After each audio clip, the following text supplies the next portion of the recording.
भक्तचरण दास जी, अभी हम अस्पताल गए और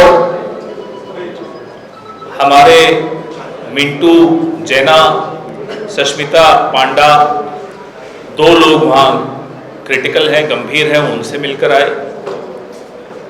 हैरानी होती है कि आपने वादा किया था कि सरकार बनाने के 100 दिन के अंदर अंदर महिला सुरक्षा का पुख्ता इंतजाम करेंगे। उल्टा जो लोग महिला सुरक्षा की मांग को लेकर सड़क पर आ रहे हैं उनको आप क्रिमिनल कहते हैं, उन पर लाठी बरसाते हैं। ओडिशा बहुत खूबसूरत राज्य है, यहां के लोग बहुत खूबसूरत हैं, शायद इसलिए ओडिशा को कोई नजर लग गई। सांप के मुंह से निकला और बिच्छू के मुंह में फंस गया, ओडिशा की यह हालत हो गई। बीजेडी का जब शासन था तब 44,000 के लगभग बच्चियां और महिलाएं गायब हो गई, वैनिश्ड, मालूम नहीं कहां है। पिछले 8 महीने में 20,000 महिलाएं गायब हो जाना यह छोटी बात नहीं है। आज देश भर के राज्यों में अगर आप तुलना करें तो ओडिशा महिलाओं के खिलाफ अपराध में 4-5 राज्यों जो है टॉप के उसमें आ रहा है। हम माता सुभद्रा की पूजा करते हैं और बच्चियों को सुरक्षित नहीं रख पाते, महफूज नहीं रख पाते।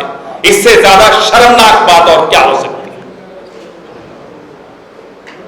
और सवाल बहुत लोगों के दिमाग में आता है कि ये बच्चियां, ये महिलाएं कहां चली गई? क्या किसी ऑर्गन ट्रेड का शिकार हो गई? क्या उनकी किडनीज निकाल ली? है कहां? क्या हुआ उनके साथ? सरकारी स्कूल के हॉस्टल में 6ठी क्लास की बच्ची का प्रेग्नेंट हो जाना क्या मजाक बना रखा है आपने महिला सुरक्षा का? और फिर कहते हैं बेटी बचाओ, बेटी पढ़ाओ। हमें मालूम है वो फंड कहां जाता है। बेटी के कल्याण के लिए वो फंड नहीं जाता। कंधमाल का बता रहे थे अभी भक्तचरण दास जी, 12 साल की बच्ची। अरे उस उम्र में आंखों में सपने होते हैं। 12 साल की बच्ची सब पर भरोसा रखती है। वो उम्र भरोसे की और विश्वास की होती है, वो उम्मीद और आस की उम्र होती है। ऐसे में एक उसकी जिंदगी को भयानक सपना बना देना, उसकी बॉडी भी नहीं मिले और फिर एक कंकाल मिलता है 2 महीने बाद। ये क्या हाल बना रखा है ओडिशा का? आज ओडिशा में ये हाल है कि बच्चियों को लोग घर से बाहर निकलने में उनको डर लगता है। जब बच्चे बाहर ही नहीं निकलेंगे, पढ़ेंगे नहीं, तो कैसे आगे बढ़ेंगे? कैसे उनके सपने पूरे होंगे? ये पाप है, ये अपराध नहीं है, ये पाप है। और इस पाप की सजा ओडिशा के लोग तो देंगे ही, ऊपर वाला भी देख रहा है, मां सुभद्रा भी देख रही है। मां सुभद्रा के नाम पे आप स्कीम्स लाते हो और बच्चियों के साथ बलात्कार हो रहा है, किडनैप हो रही हैं, आप कंट्रोल नहीं कर पाते। हमारे एमएलएस, उन पर जिस तरह से लाठियां बरसाई गई, वो क्या कह रहे थे? वो इन्हीं सवालों का जवाब पूछ रहे थे, वो आपकी जवाबदेही तय कर रहे थे। जिस राज्य में बच्चियां और महिलाएं महफूज नहीं है, उस राज्य से भगवान भी नाराज हो जाता है। भारतीय जनता पार्टी का एक रिकॉर्ड रहा है। मैं ओडिशा के बाहर की थोड़ी बात कर लूं आपके साथ। कठुआ, जम्मू के पास एक बच्ची का बलात्कार हुआ और उसकी हत्या हो गई थी।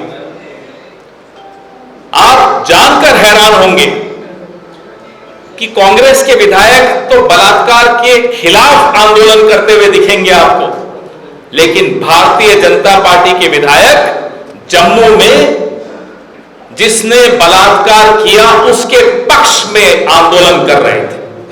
ये पार्टी की हालत है, इस पार्टी की असलियत ये है। ऐसी पार्टी से आप क्या उम्मीद करते हो कि वो आपकी बेटियों को सुरक्षित रख सकते हैं? आज हम सबके मन में गुस्सा है, आज ओडिशा के मन में गुस्सा है। 5 साल तक उनको इंतजार करनी पड़ेगी इस तरह के राक्षसों को वापस से घर भेजने के लिए। यह कांग्रेस बर्दाश्त नहीं कर सकती। हम जितने दिन चाहे सड़क पर रहेंगे, जब तक ओडिशा की एक एक बच्ची को न्याय नहीं मिल जाता, सुरक्षा नहीं मिल जाती, कांग्रेस पार्टी डरने वाली नहीं है, पीछे हटने वाली नहीं है। इन्हें अगर लगता है कि हमारी संख्या कम है, तो भी इन्हें मालूम नहीं है हमारा इतिहास। हमारी संख्या कितनी ही कम हो, जब हम सड़क पर आते हैं, अहिंसक तरीके से हमने अच्छे अच्छों को झुका दिया है। आप कितनी हिंसा हम पर कर लीजिए, हमें कोई चिंता नहीं है, हम नहीं डरने वाले। हम हाथ नहीं उठाएंगे, लेकिन आवाज उठाएंगे और लगातार उठाएंगे। This has become a joke. Women's safety is a joke in Odisha. This cannot be tolerated. The Congress party will definitely not tolerate this. And we will raise our voice. You may raise your hands, you may raise your lathis. We don't care. हम पीछे हटने वाले नहीं। आपके सवाल।